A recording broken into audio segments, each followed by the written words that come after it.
IT의 신! 아신 여러분 안녕하십니까? 지난 시간 머리 아프셨죠? 이렇게 어려운데 그러면 수혜 보는 업체들이 어디냐? 그죠? 그래서 종목이 뭐야? 이렇게 물어보실 거잖아요. 그래서 제가 탑5 또 가져왔습니다. 자, 플립칩 칩스케일 패키지, 플립칩 CSP에 이어서 안테나 이 패키지에 이어서 플립칩 BGA까지 진출을 노리고 있는 LG 이노텍입니다. LG 이노텍 같은 경우는 기판 가지고 주가를 다 이야기하기는 쉽진 않겠지만 지금은 애플 쪽으로 카메라 모듈 사업도 굉장히 흐름이 좋고요. 그죠? 이게 이제 사실 제일 메인인데요.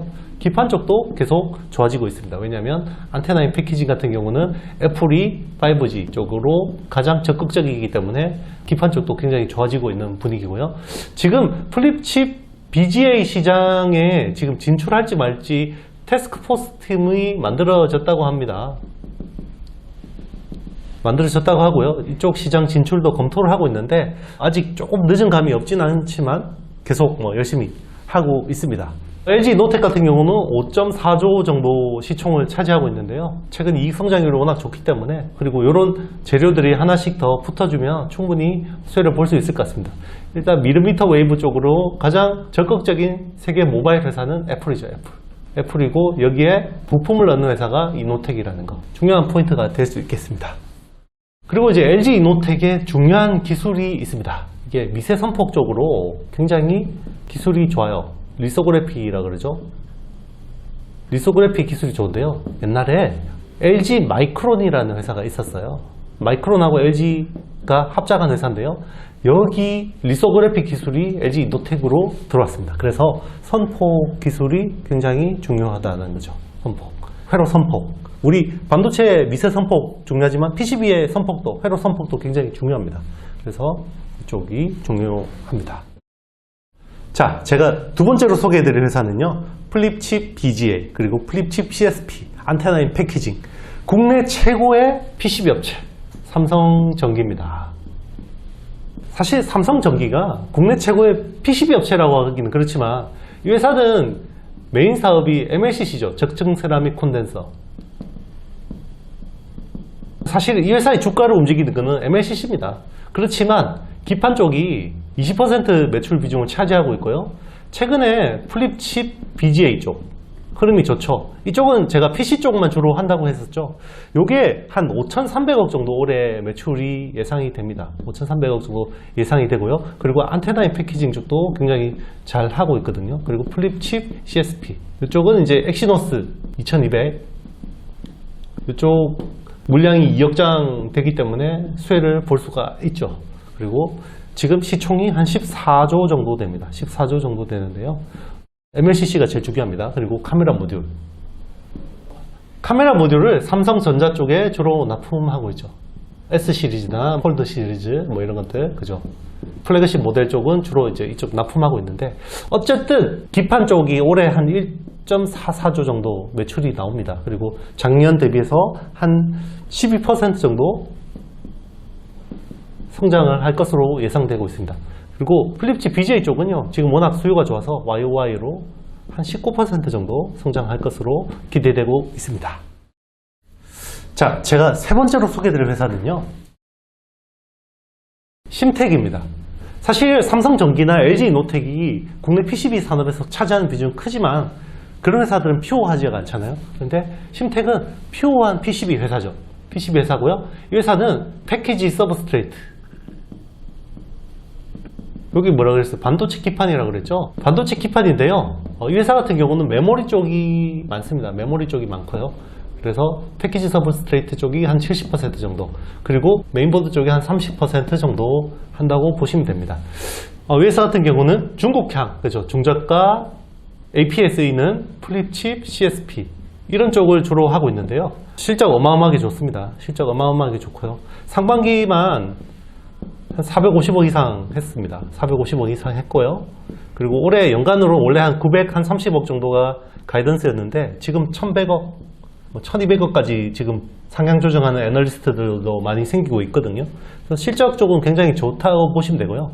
이 회사를 좀 중요하게 봐야 되는 부분요. MSAP라는 공정 기술을 확대하고 있다는 겁니다.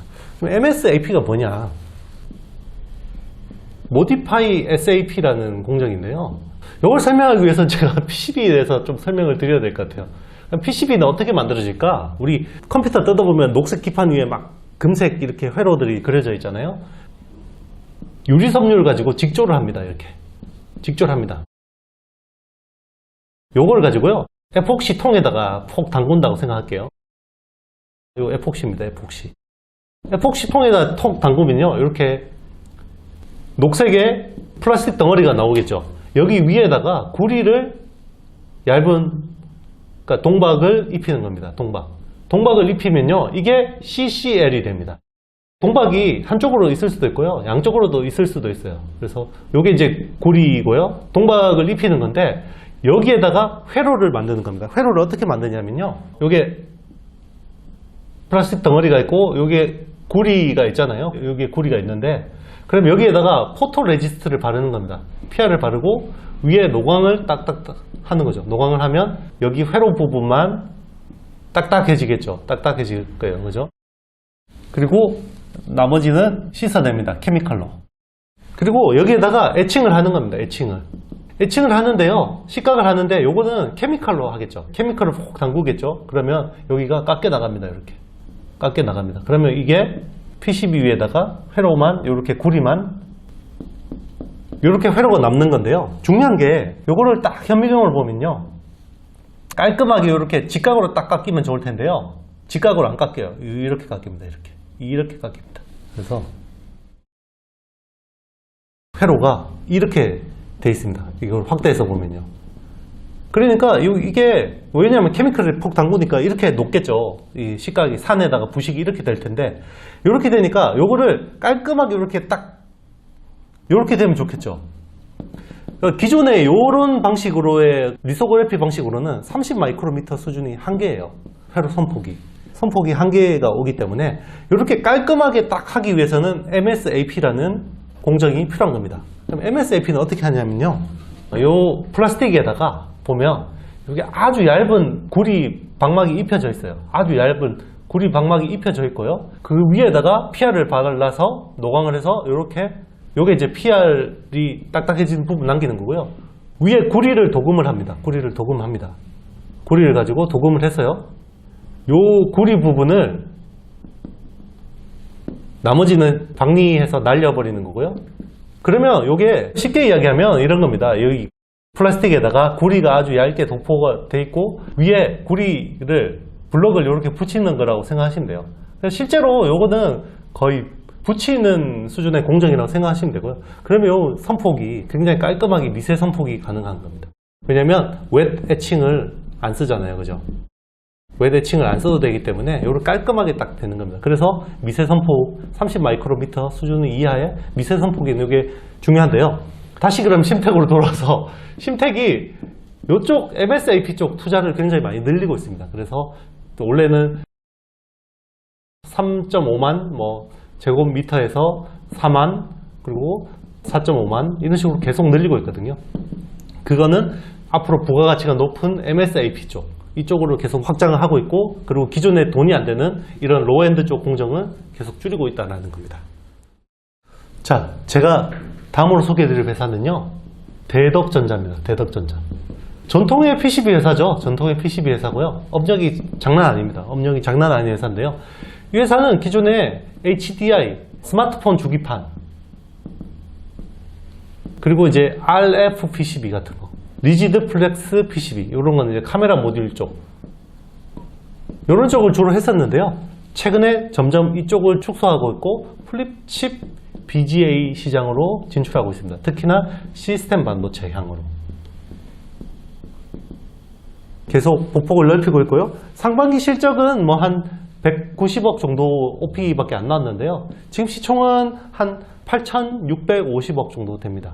네, 좀 싸다고 볼 수는 없는데요. 플립칩 BGA에 대한 신규 시장 진입에 대한 기대감이 있다고 볼 수가 있겠습니다. 향후 이쪽으로 지금 한 900억 투자했고 신규로 한 700억 정도가 투자됐기 때문에 신규 공장이 가동되기 시작하면 이쪽으로 이제 이 구조가 굉장히 좋아질 수 있다는 기대감입니다. 그래서 대덕전자도 좋게 보실 수가 있겠습니다. 자, 제가 마지막으로 소개드릴 회사는요, 반도체 기판 가격 경쟁력의 무시무시한 강자 해성 DS입니다. 이 회사는 올해 차량 반도체 쇼티지 때문에 그죠, 계속 주목을 받았던 회사죠. 이 회사는 차량 반도체용 리드 프레임을 하고 있습니다. 그죠? 리드 프레임을 하고 있는데요, 사실은 매출의 50% 정도는요 반도체 기판입니다. 기판 쪽인데요. 그런데 플립칩 BGA나 플립칩 CSP나 뭐 이런 것들이 아니라요, FBGA, 제가 제일 처음에 말씀드렸잖아요, 파인 피치 BGA라고, 그죠? 리드 프레임에서 바로 넘어왔을 때 기술. 그런데 아직 반도체가 이런 기술을 많이 쓰고 있습니다. 그래서 가격 경쟁력을 기반으로 반도체 기판 시장에서 굉장히 잘하고 있습니다. 상반기만 놓고 보면요, 리드 프레임 쪽도 워낙 좋았는데요, 지금 기판 쪽도 워낙 좋기 때문에 상반기만 한 284억 정도 나왔어요. 오피가 나왔는데요, 지금 시총이 한 6,500억 정도입니다. 최근에 조정을 좀 받았거든요. 그래서 하반기도 더 좋을 것 같아요. 그래서 하반기까지 하면 680억까지 이익이 나올 수 있다고 생각됩니다. 그래서 충분히 한 20-30% 정도의 주가가 더 올라갈 수 있는 룸이 있다고 볼 수 있겠고요. 사실 DDR5의 직접적인 수혜는 볼 수 없겠지만 이런 플립칩 FPGA나 이런 쪽으로 잘 특화된 부분을 잘 하기 때문에 이런 시장에서 좀 잘 제자리를 찾아가지 않을까 이렇게 생각이 들고 있습니다. 자, 여러분, 즐거운 Q&A 시간입니다. 시미 마셀 님이 남겨주셨어요. 엑시노스 생산량이 많아진 만큼 스냅드래곤 물량이 줄어들 텐데 스냅드래곤도 삼성전자 TSMC가 위탁 생산한다고 들었는데 크게 변할 게 있을까요? 그 부분에 대해서 설명해 주시면 감사드리겠습니다 라고 말씀하셨어요. 그러니까 이 말씀이에요. 그러면 엑시노스 2200이 삼성 파운드리에서 생산할 거예요. 그죠? 삼성 파운드리에서 생산할 건데, 지금 삼성 파운드리 같은 경우는 5나노 공정의 캐파가 한계가 있을 텐데, 요게 갑자기 2억 장이 주문이 들어가면, 기존에 그러면 이거를, 여기에 있던 거를 퀄컴 스냅드래곤 물량을 빼내고 이거를 넣는 거 아닌가요? 이렇게 말씀을 하신 것 같아요. 그런데요, 여기서 중요한 부분이 있었어요. 5나노 수율이요, 지금 50에서 60% 밖에 안 나옵니다. 그럼 여기 수율이 올라가면 어떻게 되죠? 캐파가 늘죠. 캐파가 늡니다. 그죠? 캐파가 늘고, 그리고 지금 EUV 쪽으로 신규 투자도 많이 되고 있죠, 삼성이. 그럼 내년에 캐파가 또 늘어나는 부분이 있을 거고요. 그죠? 그리고 수율이 올라가면서 캐파가 또 올라가는 부분이 있을 거예요. 그런 것들을 다 감안을 하면 퀄컴 스냅드래곤 물량을 훨씬 더 많이 받을 수 있습니다. 많이 받을 수 있고, 뭐 지금 엔비디아나 다른 팹리스 업체들 물량 소화할 충분히 능력이 되고 있습니다. 특히나 좀 최근에 긍정적인 부분은 5나노 수율이 많이 올라오고 있다는 부분이죠. 지금 60% 정도에서 온 것 같고요. 지금 TSMC 같은 경우는 5나노 공정이 한 70% 정도 수율이 나오는 것 같습니다. 그래서 지금 한 10% 정도 포인트 차이가 나죠. 이런 것들이 갭이 점점점 축소가 될 거라고 보고 있거든요. 그래서 요 물량이 많아져서 스냅드래곤 물량이 빠진다, 이런 걱정은 안 하셔도 될 것 같습니다. 자, 여러분, 오늘도 즐거운 수업 시간이었죠? 네. 오늘 좀 어려운 것 같아요, 여러분. 그래도 열심히 잘 따라오시면 됩니다, 여러분. 이거 다 알아야지 투자할 수 있는 거 아니에요. 그렇지만 좀 이해는 할 수 있도록 노력은 해보시는 게 좋을 것 같습니다. 열심히 공부하시고요. 그리고 이제 즐거운 추석 보내시고, 더도 말고 덜도 말고 한가위만 같아라. 그리고 한가위 이후에는 좀 더 긍정적인 시장 분위기가 펼쳐질 것으로 기대되고 있습니다. 여러분, 저에게 힘을 주십시오. 좋아요, 구독, 알림, 댓글 많이 남겨주시고요. 맛있는 거 많이 드시고요. 더 좋은 트렌드와 더 좋은 종목, 정보로 여러분 찾아뵙겠습니다. 안녕.